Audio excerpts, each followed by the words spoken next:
دنیا نصیب سے ملتی ہے اور آخرت محنت سے، لیکن لوگ محنت دنیا کے لیے کرتے ہیں اور آخرت کو نصیب پر چھوڑ دیتے ہیں۔ دو انسانوں کا پیٹ کبھی نہیں بھرتا، پہلا وہ جس کو علم کی بھوک ہو اور دوسرا وہ جس کو مال کی بھوک ہو۔ برے سلوک کا بہترین جواب اچھا سلوک ہے اور جہالت کا بہترین جواب خاموشی ہے۔ کسی کی پہچان علم سے نہیں ہوتی بلکہ ادب سے ہوتی ہے، کیونکہ علم تو ابلیس کے پاس بھی بہت تھا لیکن وہ ادب سے محروم تھا۔ اگر رزق علم اور دانشوری سے ملتا تو جانور اور بیوقوف بھوکے مر جاتے۔ انسان کا سب سے بڑا کارنامہ یہ ہے کہ وہ اپنے دل اور زبان کو قابو میں رکھے۔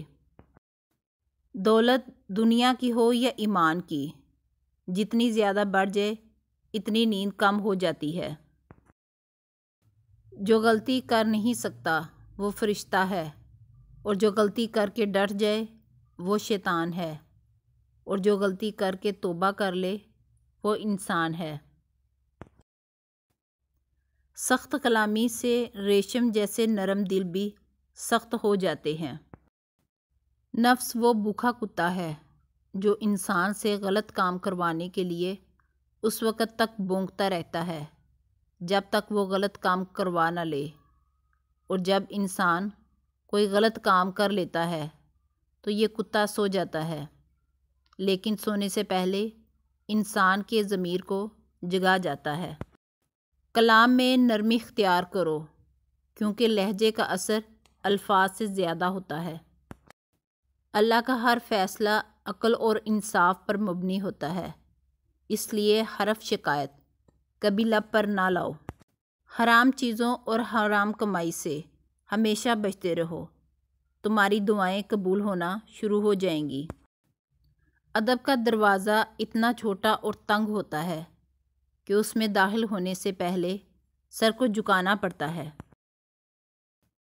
ہر لکھنے والے نے فنا ہو جانا ہے، لیکن لکھی ہوئی چیز ہمیشہ باقی رہے گی۔ تو اپنے ہاتھ سے ایسی چیز لکھ جا جس کو قیامت کے دن تو دیکھ کر خوش ہو جائے۔ انسان کی تمام پریشانیوں کی وجہ مقدر سے زیادہ چاہنا، وقت سے پہلے جانا اور قناعت پسندی کی کمی ہے۔ جو شخص حرام مال کھاتا ہے اس کے تمام اعضاء گناہ میں پڑ جاتے ہیں، خواہ وہ چاہے یا نہ چاہے۔ دنیا میں ایمان کے بعد اگر کوئی چیز ڈھونڈنا ہو تو اچھا دوست ڈھونڈنا، کیونکہ اچھا دوست ایسے درخت کی مانند ہے جو سایہ بھی دے گا اور پھل بھی۔